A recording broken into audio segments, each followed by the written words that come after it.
Is it time that we get rid of the antiquated idea that it is the man's job to be the provider for the home? All right, Therapist Dave asks a great question here. And here's the answer I'm going to give. And let me tell you, it's going to upset most of the women that see this. Because the actual question shouldn't be, is it time? No, the actual question should be, why hasn't it happened already? And the short answer to that question is feminism. The very feminism that's claimed it's been fighting for equality for decades now. But ask yourself this, are they actually fighting for equality? With rare exception, the answer is no. When have you ever heard a feminist say that men should be allowed to have a choice in life? That they should be allowed to be a stay-at-home father? Or to choose a career in a field that might be rewarding but may not pay as much as they could make elsewhere? Why is that the case? And we also need to ask, why is it almost universal that women say men need to have a job or a career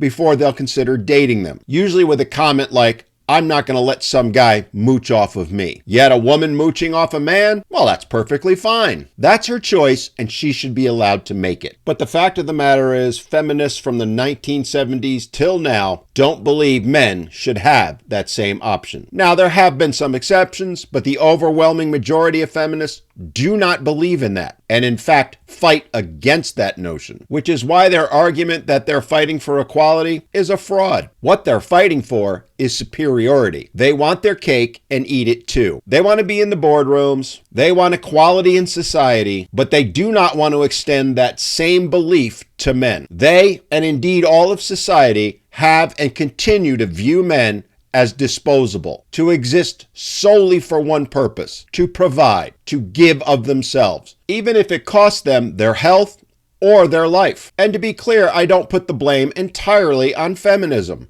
Men are every bit as culpable in this dynamic because they've allowed feminists to control that narrative, to continue the belief that men simply exist to provide. And I get it. Men have had that belief drilled into them literally since birth. But times have changed. Men have woken up, and it's time they stand up and speak up to say we matter and we should have the very same options that women do. Yet they don't, and they won't. So to answer Dave's question, yes, we need to change the mindset that men exist solely to be providers. We should have the very same options that women do. It's time women and all of society stop determining a man's worth based solely on how much money he makes, and instead see him for what he is, a valued human being who matters. Yet you'd have a better chance of being in the ocean getting your leg chewed by a shark while at the same time holding $1 billion winning lottery ticket and getting struck by lightning.